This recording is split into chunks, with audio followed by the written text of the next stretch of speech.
तिमिरान्धस्य ज्ञानञ्जनशलाकया चक्षुरुन्मिलितं येन तस्मै श्रीगुरुवे नमः। वन्देऽहं श्रीगुरो श्रीयुतपदकमलं श्रीगुरुन् वैष्णवांश्च श्रीरूपं साग्रजातं सहगण रघुनाथान्वितं तं सजीवम् सावधूतं सावधूतं परिजनसहितं कृष्ण चैतन्यदेवम् श्री राधा कृष्ण पदान् सहगण ललिता श्री विशाखान्वितास्य ओ नमो महावदन्याय कृष्ण प्रदायते कृष्णाय कृष्ण चैतन्य नामने गौतुसे नमः। तप्त कंचन गौरांगी राधे वृंदावनेश्वरी विश्वानुसुते देवी प्रणमामि हरिप्रिये।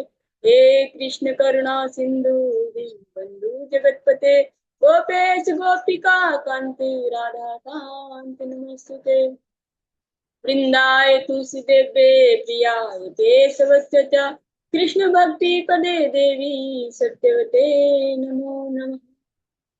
जय श्री कृष्ण चैतन्य प्रभु नित्यानंद श्री अद्वैत गदाधर शिवासादि गौर भक्तवृंद। हरे कृष्ण कृष्ण कृष्ण हरे हरे हरे राम राम राम हरे हरे। सर्वप्रथम भगवान के अभिन्न प्रकाश विग्रह परम आराध्य गुरुपाद पद्म त्रिदंड स्वामी अष्टोत्तर श्रीमद भक्ति प्रसाद विष्णु गोस्वामी गुरु महाराज के चरण कमलों में कोटि कोटि दंडवत ज्ञापन करते हुए उनकी अहेतु की कृपा की प्रार्थना करती हूँ। वे हम पे कृपा करे ताकि निज कर्ताभिमान भाव को छोड़कर केवल उनकी वाणी के वाहक के रूप में अपना परिचय दे सके।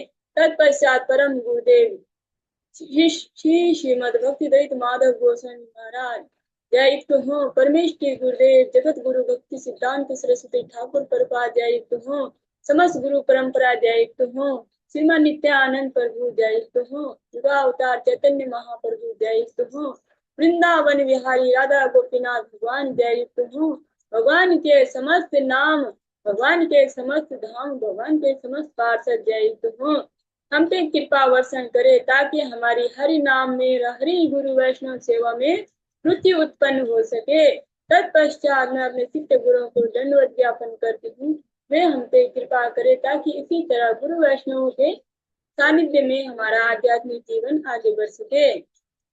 आज की प्रातःकालीन कक्षा को प्रारंभ करते हैं। ओम नमो भगवते वासुदेवाय। ओम नमो भगवते वासुदेवाय। ओम नमो भगवते वासुदेवाय। आज हम श्रवण करेंगे चतुर्थ स्कंद का अष्टम अध्याय। इस अध्याय में हम ध्रुव महाराज का गृह त्याग और वन गमन की जो कथा श्रवण करेंगे। एक बात पुनः आपको स्मरण कराते जाएं कि हम सब क्या सुन रहे हैं। हम सब सुन रहे हैं ग्रंथराज भागवतम और जो ये कथा है वो सुना रहे हैं जो सूत गोस्वामी जो 88,000 सौनकादिक जो ऋषि है नैमिषारण्य में वो सौनकादिक 88,000 जो ऋषि मुनियों को सुना रहे हैं। और वो कौन सी कथा सुना रहे हैं जो सूत गोस्वामी ने जब परीक्षित महाराज को जो श्राप लगा था और उनके पास केवल 1 सप्ताह का समय था, केवल 7 दिन का समय, तो जो कथा सुखदेव गोस्वामी ने परीक्षित महाराज को सुनाई वही कथा सूत गोस्वामी जो सौनकादिक जो 88,000 ऋषि हैं वहां पे उनको सुना रहे हैं। और तब जब द्वितीय स्कंद में हमने श्रवण किया था जब परीक्षित महाराज श्री सुखदेव गोस्वामी से पूछते हैं कि भगवान की जो ये शक्तियां हैं आप इनका वर्णन करें और भगवान कैसे इस सृष्टि का सृजन करते हैं, क्योंकि ये तो बहुत ही जो सृजन है ये तो किसी के समझने से परे बात है। आप मुझे बताइए कि भगवान ने इस सृष्टि का सृजन कैसे किया। तब भगवान ने उनको और बीच में जो सौनक जी है वो भी सूत गोस्वामी से प्रश्न कर रहे हैं और यही कथा सुनाई उन्होंने। तब जब सूत गोस्वामी जी सुना रहे हैं तब उन्होंने ब्रह्मा जी के प्राकट्य के बारे में सुना, कैसे ब्रह्मा जी का प्राकट्य हुआ, जो हमने पहले श्रवण कर चुके हैं कि कमलनाल से। और तब फिर से जो परीक्षित महाराज जी बोल रहे हैं, जब ब्रह्मदेव की उत्पत्ति हो गई तब जब उन्होंने नारद जी को प्रकट किया, जब नारद जी उत्पन्न हुए, तब जब नारद जी को उन्होंने ये भागवतम का ज्ञान दिया, तब नारद जी ने उनसे मतलब किस तरह से उनसे क्या क्या उपदेश सीखे।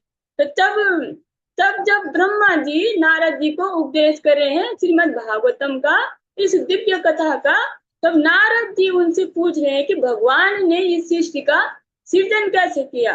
तब ब्रह्मा जी ने उनको मतलब स्पष्ट बताने के लिए जो मैत्रेय मुनि है उनकी जो वो कथा सुना रहे कि मैत्रेय मुनि ने कैसे करके यही प्रश्न जो आप मुझसे पूछ रहे हैं कि भगवान ने इस सृष्टि का सृजन कैसे किया, और भगवान की जो माया शक्ति है, जो भगवान की जो अन्य शक्तियां हैं, वो कैसे कैसे कार्य करती हैं। तब मैत्रेय मुनि ने जो विदुर जी को कथा सुनाई, उसका श्रवण ब्रह्मा जी वही ब्रह्मा जी नारद जी को सुना रहे हैं।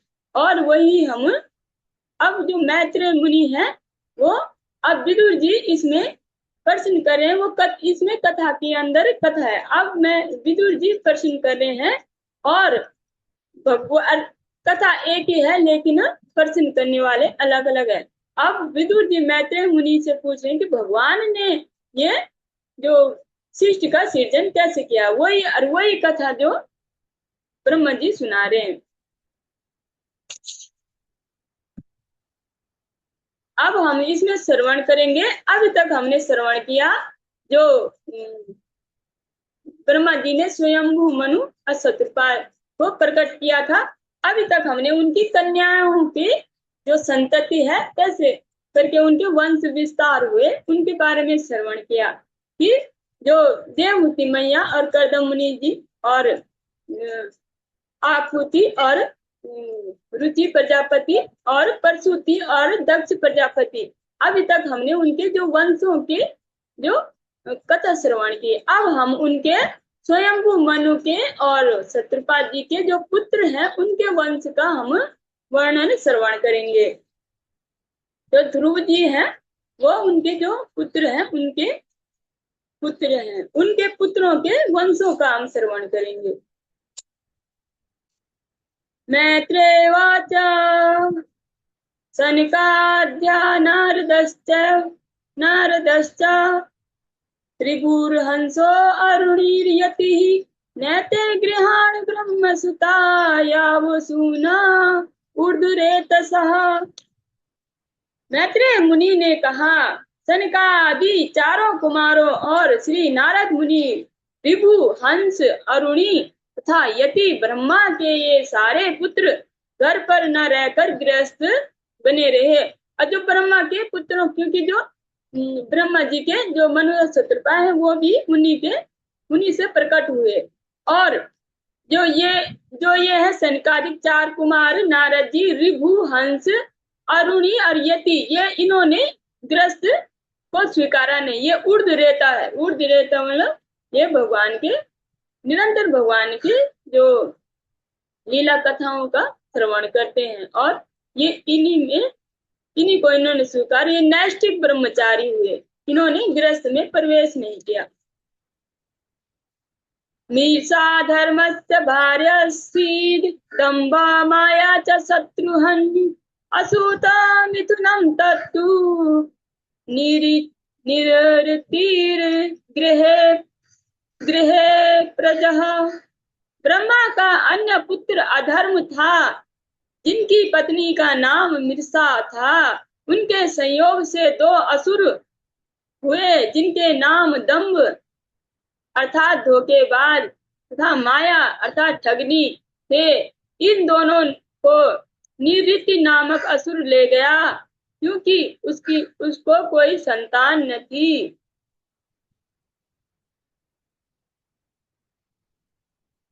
तयो संभवत तयो संभवल्लोभो निर्कीर्तिश्च महामते, ताभ्यां क्रोधश्च हिंसा च यदु दुरुक्ति स्व दुरुक्तिः स्वससा कलिः स्वसा कलिः।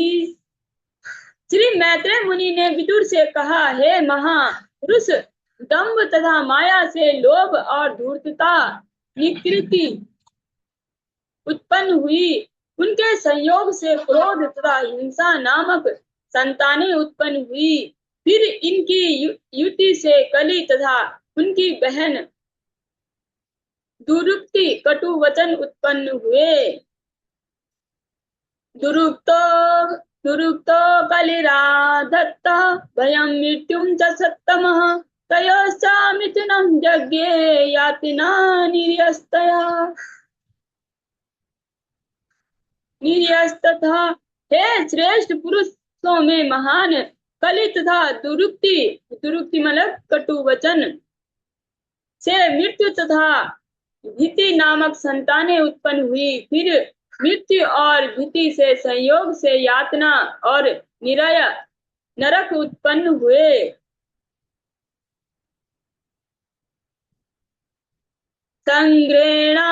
संग्रेणा माया ख्यातः प्रतिसर्गस्तवा नघा, श्रुतैवत् पुमान् पुण्यं विधुनोत् यात्मानोमलम्। हे विदुर, मैंने संक्षेप में प्रलय के कारणों का वर्णन किया है। जो इस वर्णन को 3 बार सुनता है उसे पुण्य लाभ होता है और उसके आत्मा का पापमय कलमश धुल जाता है।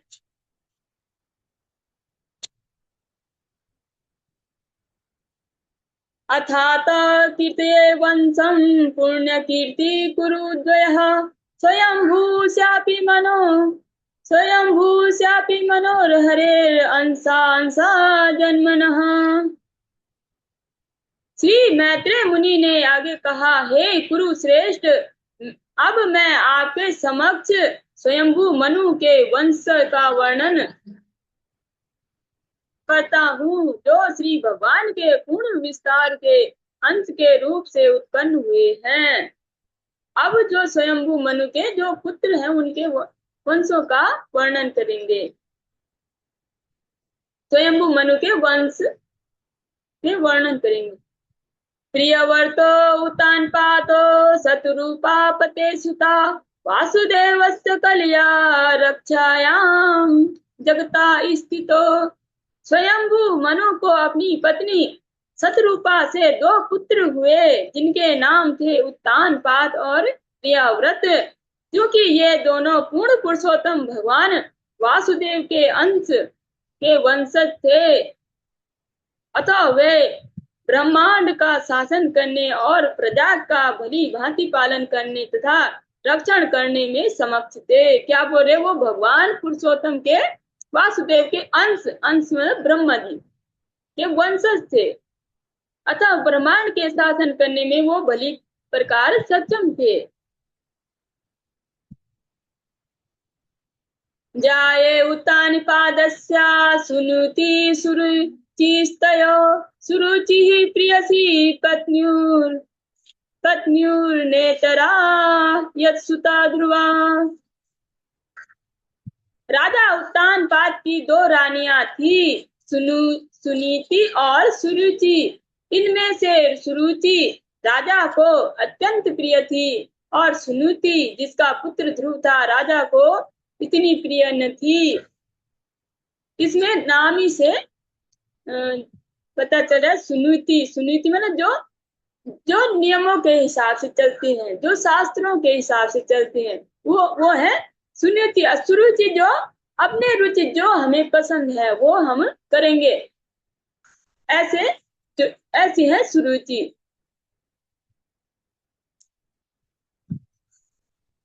एकदा सुरुचे पुत्रांकम् आरोप्य लालयन् उत्तमं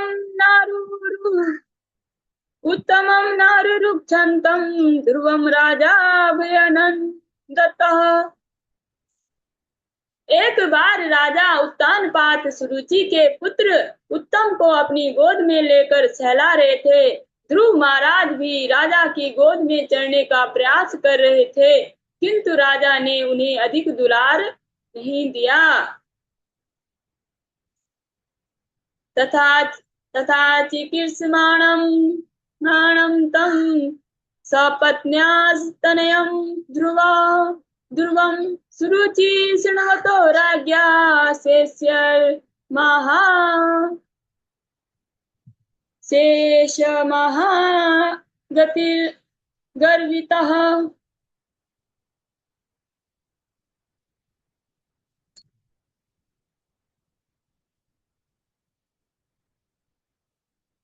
जब बालक ध्रुव महाराज अपने पिता की गोद में चढ़ने का प्रयत्न कर रहे थे, तो उनकी विमाता मतलब जो उनकी दूसरी माता थी, सुरुचि को उस बालक से अत्यंत ईर्ष्या हुई।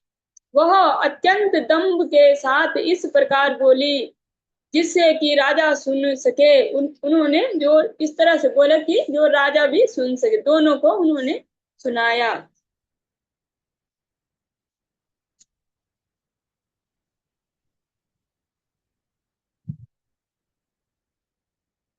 नावत्सा निरुपते विष्णुं भवनारोढुम् अर्हति न गृणतो मया यत्त्वं कुक्षावपि निरपात्मजः।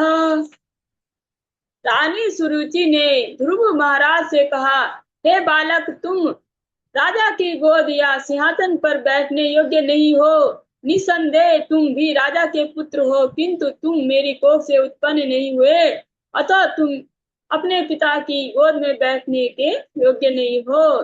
जो सुरुचि है, उन्होंने उनसे इस तरह से दुर्व्यवहार से बोला कि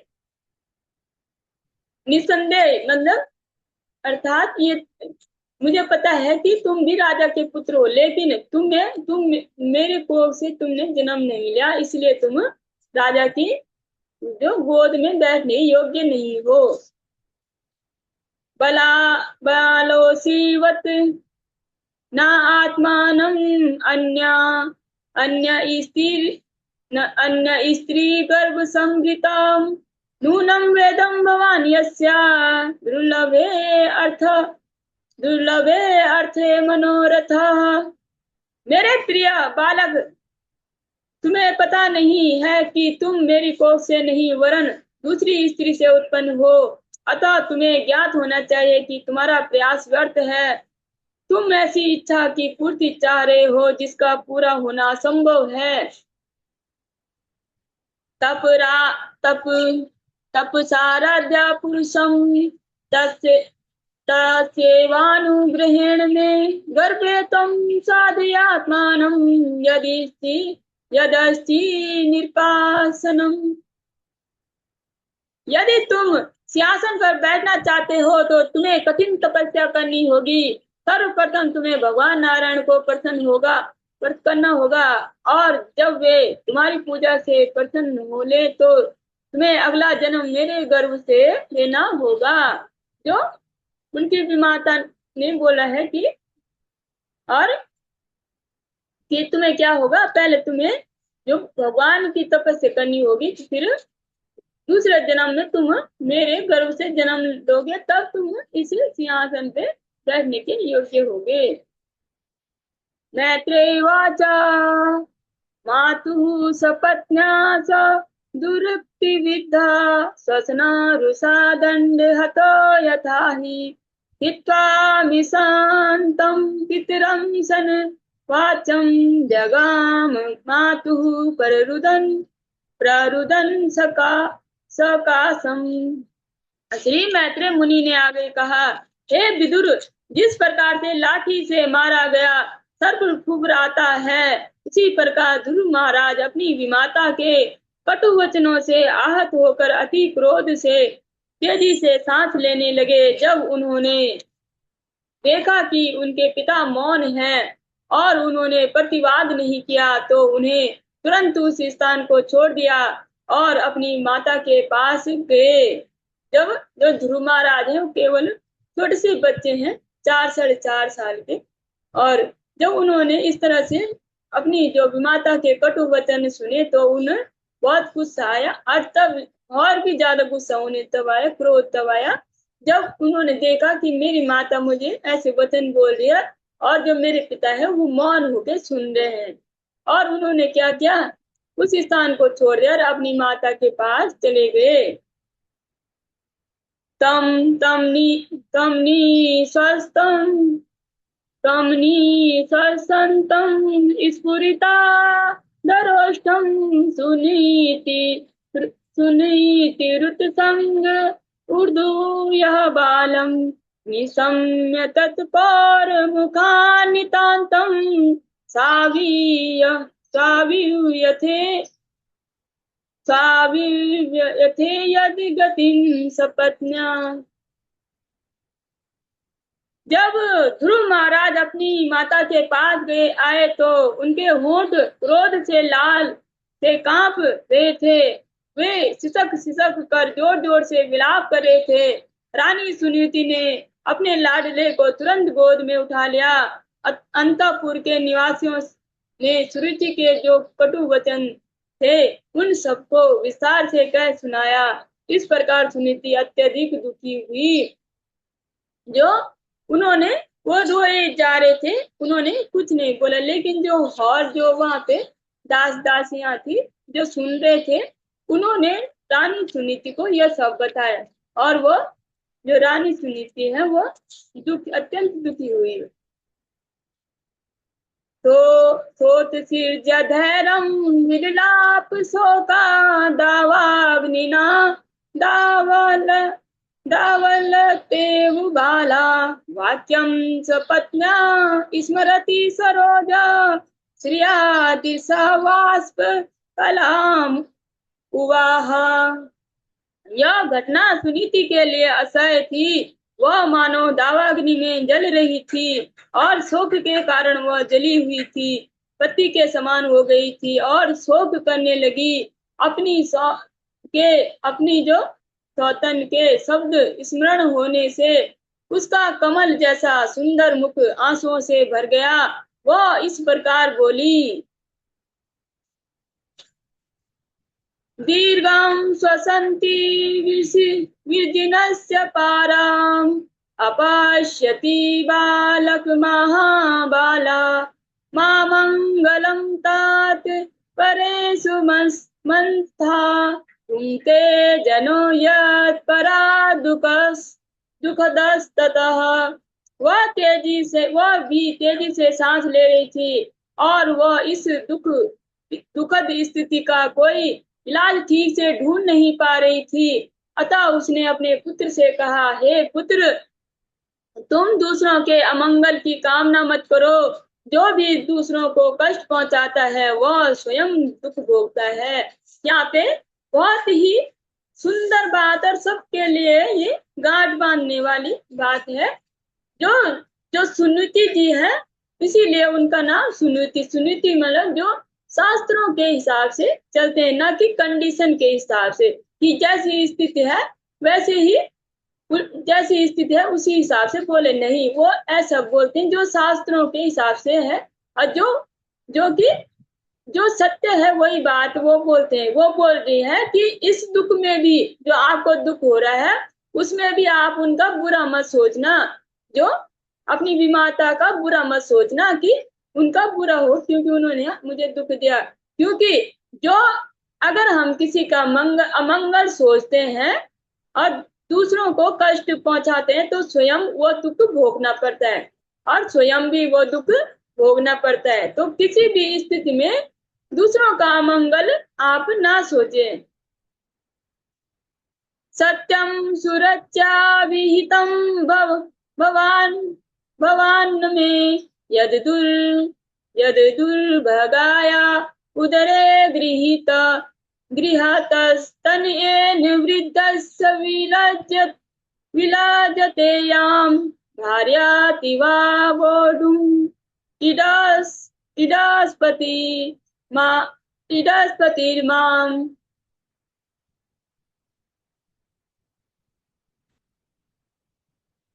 सुनीति ने कहा, प्रिय पुत्र, सुरुचि ने जो कुछ भी कहा है वो ठीक है, क्योंकि तुम्हारे पिता मुझको अपनी पत्नी तो क्या अपनी दासी तक नहीं समझते।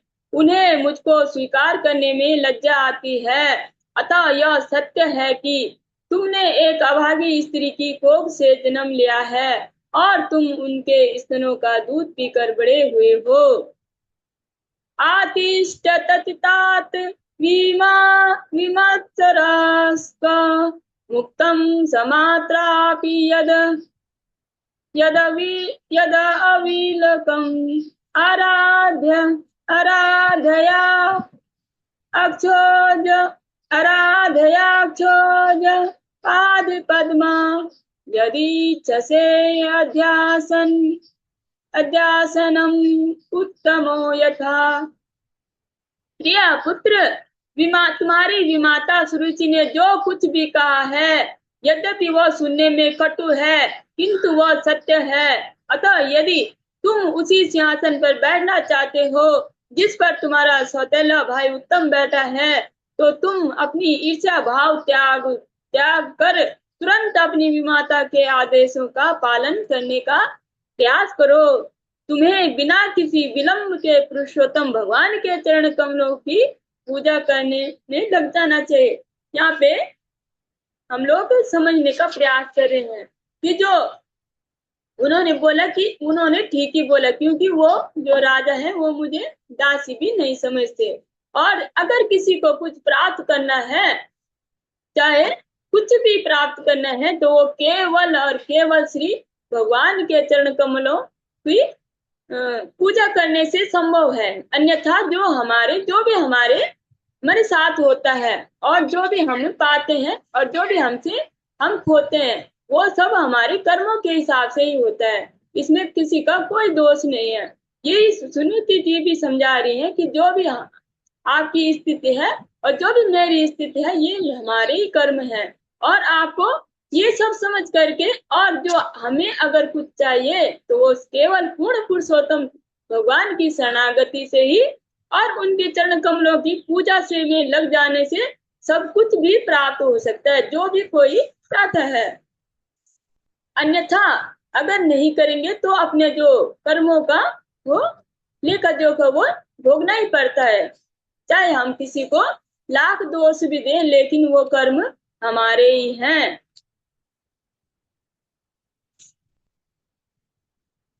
यस्याङ्घ्रि पद्मं परिचाय विश्व विभावनाया तत्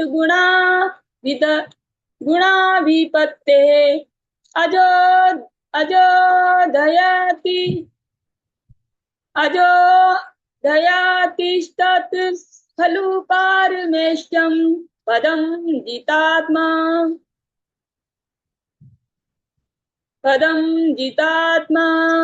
स्वसनाभिवन्धम्।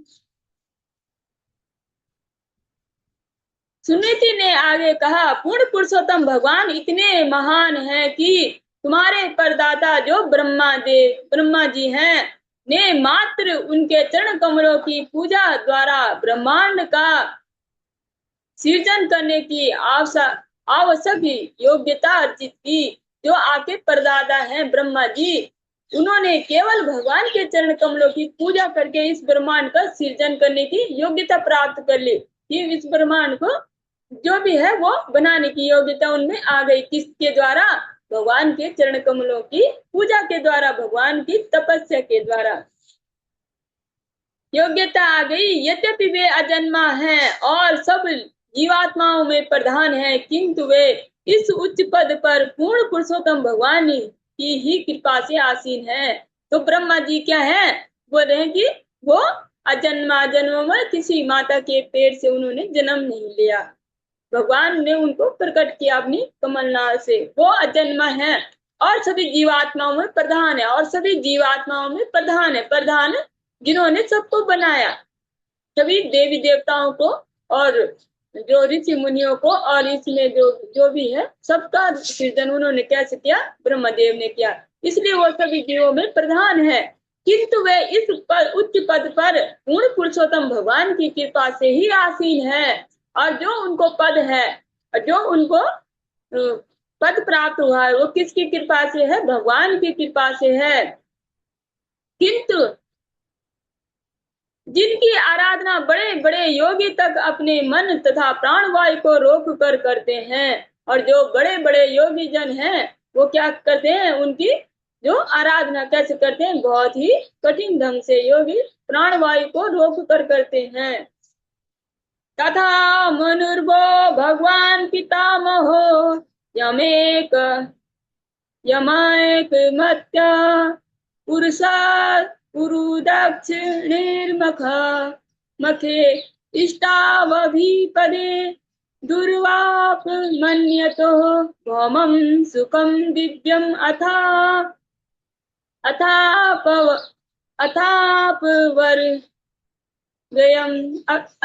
वर्गयम्।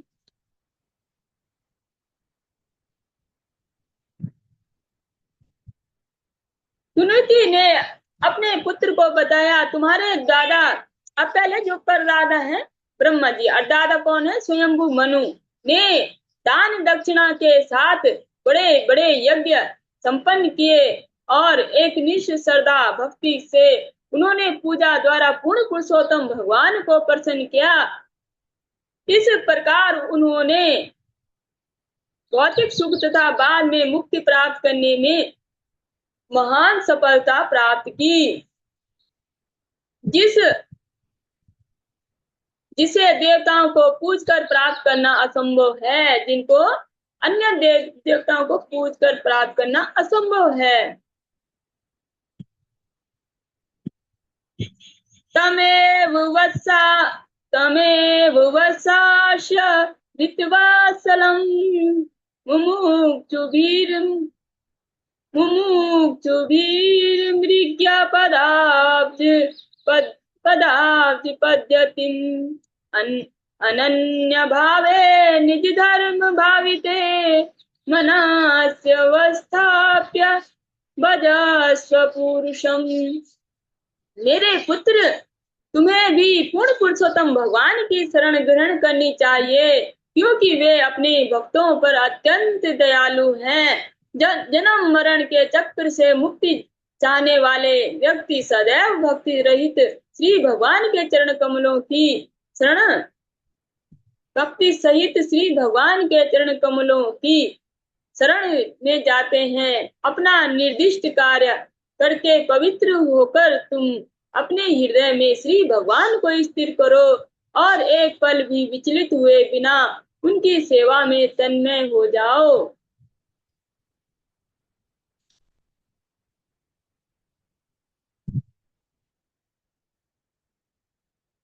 नान्यं नान्य नान्यं तत् पद्मपलाशलोचनाद् दुःखस्थितं ते मृगयामि कश्चन यो मृगीयते हस्तगृहीत पद्मया श्रियेतरङ्गः विमृग्यमाणयः। हे प्रिय पुत्र ध्रुव, कमल के दलों जैसे नेत्रों वाले श्री भगवान के अतिरिक्त मुझे अन्य कोई ऐसा नहीं दिखता जो तुम्हारे दुख को कम कर सके। ब्रह्मा जैसे अनेक देवता लक्ष्मी देवी को प्रसन्न करने हेतु लालायित रहते हैं, किंतु लक्ष्मी जी स्वयं अपने हाथों में कमल पुष्प लेकर परमेश्वर की सेवा करने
जो जो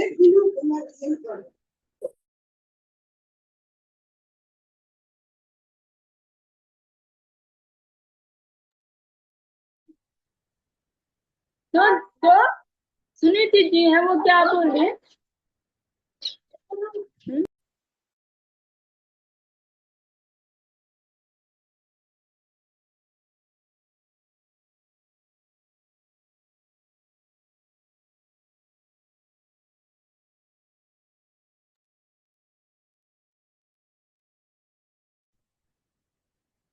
सुनीति जी बोल रहे हैं कि जो ब्रह्मा जैसे जो और भी देवता है क्या क्या लक्ष्मी जी को प्रसन्न करने के लिए लालायित रहते, मतलब ऐश्वर्य।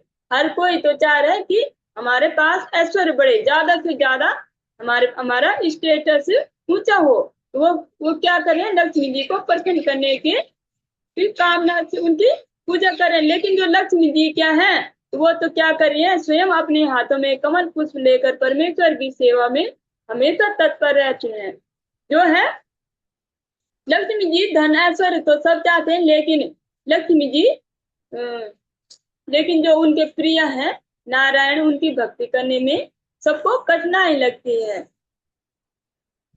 और बिना जो अगर उनके पति जिन पे प्रसन्न नहीं है, और जो जो लोग उनके पति की पूजा नहीं करते, उनकी एक निष्ठ भक्ति नहीं करते, वहां लक्ष्मी जी कभी नहीं ठहरते। आती तो है लेकिन चली जाती है।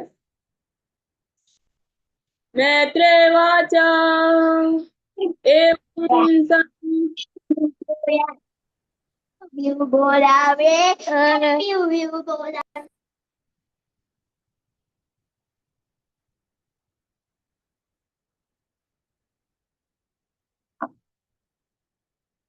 एवं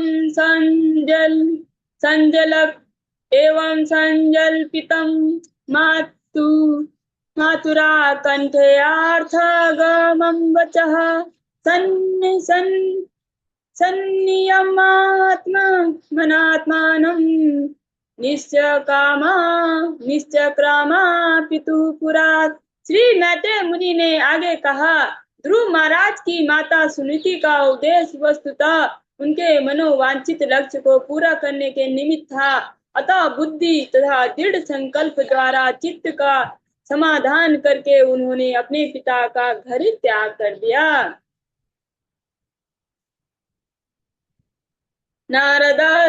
नारदास्तद उपाकर्ण्या ज्ञात्वा तस्य चिकीर्षतं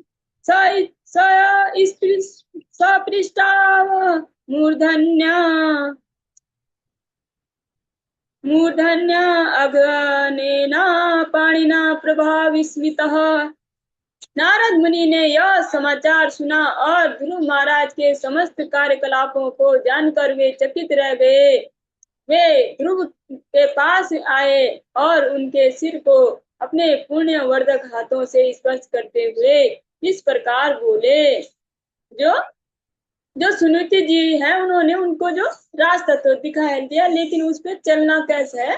जब जो गुरुदेव हैं, तो गुरु के रूप में नारद जी वहां प्रकट हुए। नारद जी को जब पता चला कि जो ध्रुव जी हैं उन्होंने इतना बड़ा फैसला करके कर लिया है, अभी तो वो छोटे हैं, और तब उन्होंने क्या किया, तुरंत उनके पास ही गए। क्योंकि जिसके हृदय में भी भगवान के प्रति ललक जगते हैं, तो तुरंत उनको सद्गुरुदेव प्राप्त हो जाते हैं। अहो तेज क्षत्रियाणाम मानभंगम् अमृष्यताम् बालो बालो अप्यं यदा दत्ते यत् समातुर स्वद्विचः स्वतुरसद्वचः। अहो शक्तिशाली क्षत्रिय कितने तेजमय होते हैं, वे थोड़ा भी मान भंग सहन नहीं कर सकते। जरा सोचो तो, यह नन्हा सा बालक है तो भी उसकी सौतेली माँ के कटु वचन उनके लिए असह्य हो गए। नारद जी सोच रहे हैं कि क्षत्रियों में कितना क्या होता है, तेज होता है, कितने उनमें तेज होता है कि वो थोड़ा से भी जो उनके जो कटु वचन है जो उनकी माता ने बोले उनको सहन नहीं हुआ। नारद वाचा ना नाधुनाप्यवमानं ते सम्मानं वापि पुत्रकः लक्ष्याम कुमारस्य शक्तस्य किल नादिषु। श्री नारद मुनि ने ध्रुव से कहा, हे बालक, अभी तो तुम नन्हे बालक हो जिनकी आसक्ति खेल कूद इत्यादि में रहती है, तो फिर तुम अपने सम्मान के विपरीत अपमानजनक शब्दों से इतने प्रभावित क्यों होते हो। तो जो नारद जी बोल रहे हैं कि अभी तो आपकी खेलने की उम्र है, और जो बच्चे इस उम्र में करते हैं, खेलते हैं, और उनकी आसक्ति तो खेलने में होती है, और आप क्या अपने सम्मान के विपरीत जो अपमानजनक शब्द आपकी विमाता के द्वारा बोले गए हैं, आप उनको क्यों इतने प्रभावित हो। विकल्पे विद्यमानेऽपि न असन्तोष हेतवः पुंसो मोहामृते भिन्ना यल्लोके निज कर्म भी। हे ध्रुव, यदि तुम समझते हो कि तुम्हारे आत्मसम्मान को ठेस पहुंची है, तो तुम्हें असंतुष्ट होने का कोई कारण नहीं है। इस प्रकार असंतोष माया का ही अन्य लक्षण है। प्रत्येक जीवात्मा अपने पूर्व कर्मों के अनुसार नियंत्रित होता है, अतः सुख तथा दुख भोगने हेतु नाना प्रकार के जीवन होते हैं। अब जो नारद जी है उनको समझा रहे हैं कि क्या होता है, जो भी हमें सुख दुख मिलता है वो हमारे पूर्व कर्मों के हिसाब से ही मिलते हैं। परितुष्येति ततस्ताता तावन्मात्रेण पुरुषः देवोपसादितं यावद् वीक्षयेश्वर गतिं बुधः। श्री ईश्वर की गति बड़ी विचित्र है।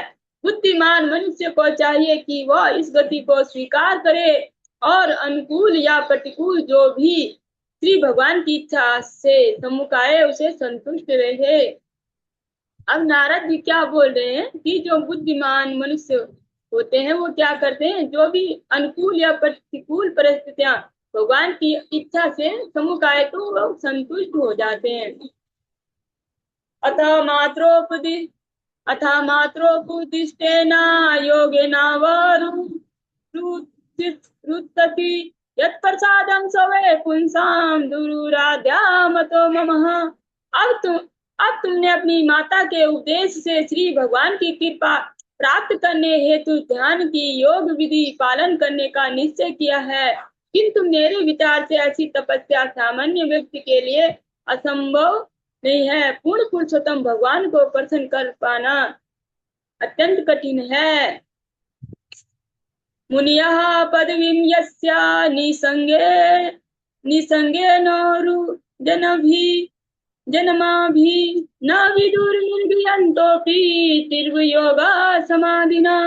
श्री नारद मुनि ने आगे बताया, अनेक जन्मों तक इस विधि का पालन करते हुए तथा भौतिक कलमश से विरक्त रहकर अपने आप को निरंतर समाधि में रख कर और विविध प्रकार की तपस्याएं करके अनेक योगी ईश्वर साक्षात के मार्ग पर पार नहीं कर पाते। जो नारद जी बोल रहे हैं कि अनेक जन्मों तक भी कोई जो विधि का पालन करते हुए भौतिक कलमश से विरक्त रहते हुए भी और आपको निरंतर जो समाधिष्ट रहते हैं और विभिन्न प्रकार की तपस्याएं करते हैं, वो भी भगवान को आसानी से प्राप्त नहीं कर पाते। अतो निवर्ततामेषा निर्बन्धस्तव निष्फलः यति भगवान काले श्रेयसा समुपस्थिते। इसलिए हे बालक, तुम्हें इसके लिए प्रयत्न नहीं करना चाहिए, इससे सफलता नहीं मिलने वाली। अच्छा यही होगा कि तुम घर वापस चले जाओ। जब तुम बड़े हो जाओगे तब ईश्वर की कृपा से तुम्हें इस योग कर्मों के लिए अवसर मिलेगा। अतः उस समय तुम यह कार्य पूरा करने में समर्थ होगे। जो नारद जी बोल रहे हैं कि जब तुम बड़े हो जाओगे तब तुम पे ये सामर्थ्य, अभी तो आप बच्चे हो। यस्य यदा देव विहतं स तेन सुख दुःखयो आत्मानं तोषयन् देहि तम स पारमिष्यति। मनुष्य को चाहिए कि जीवन की किसी भी अवस्था में, चाहे सुख हो या दुख हो, जो दैवी इच्छा भाग्य द्वारा प्रदत्त है, संतुष्ट रहे। जो मनुष्य इस प्रकार टिका रहता है वो अज्ञानता के अंधकार को बहुत सरलता से पार कर देता है। गुणाधिकान मुदम लिप्सेदानुप्रोष गुणाधमात् मैत्रीं समानादन् विच्छन्तापेराभिभूयते। प्रत्येक मनुष्य को इस प्रकार व्यवहार करना चाहिए। यदि वह अपने से अधिक योग्य व्यक्ति से मिले तो उसे अत्यंत हर्षित होना चाहिए। यदि अपने से कम योग्य व्यक्ति से मिले तो उसके प्रति सदैव होना चाहिए। और यदि वह अपने समतुल्य योग्यता वाले तो उसे मित्रता करनी चाहिए। इस प्रकार मनुष्य को इस भौतिक संसार के त्रिविध ताप कभी भी प्रभावित नहीं करते। तो नारद जी बोल रहे हैं कि कैसे कैसे होना। वो बोल रहे हैं कि यदि वह अपने से अधिक योग्य कोई व्यक्ति मिले तो क्या करे, अत्यंत हर्षित होना चाहिए, प्रसन्न होना चाहिए। यदि कम योग्य व्यक्ति से मिले तो उसे उनके प्रति सदैव होना चाहिए, दयालु होना चाहिए। और यदि वह अपने समतुल्य, अगर जो समकक्षी या समतुल्य जो होते हैं उनसे मिले तो वो उनसे मित्रता कर लेनी चाहिए। इस प्रकार मनुष्य को इस भौतिक संसार के विधि ताप कभी भी नहीं सताते। और जो इस तरह जो बैलेंस करके चलते हैं तो उनको किसी प्रकार का कोई कष्ट नहीं सताता। क्योंकि ज्यादातर देखा जाता है कि जो ज्यादा योग्यता वाले हैं तो जो कम उनकी योग्यता नहीं तो वो उनसे ईर्ष्या करने लग जाते हैं। और जो उनसे लगे कि ये हमसे थोड़ा कम है तो वो उनके प्रति वो मतलब उनकी निंदा करने लग जाते हैं। इस तरह से ये चलते हैं और उनको कष्ट होता है, वो तापों से घिरे रहते हैं। तब नारद जी एक जो साधु हैं उनकी तरफ बोले कि इस तरह से कोई चलता है तो उनको कभी भी दुख नहीं होता। अब ध्रुव जी क्या बोलते हैं ये हम कल की कक्षा में श्रवण करेंगे, क्योंकि तब प्रसंग पूर्ण नहीं होगा, अधूरा छूट जाएगा। वंचा कल्पितरुभ्यश्च कृपा सिन्धुभ्यैव पतितानां पावनेभ्यो वैष्णवेभ्यो नमो नमः। सबको हरे कृष्णा। हरे कृष्णा माता जी, हरे सभी को कृष्णा, हरे कृष्णा। हरे प्रणाम माता जी, कृष्णा। सबको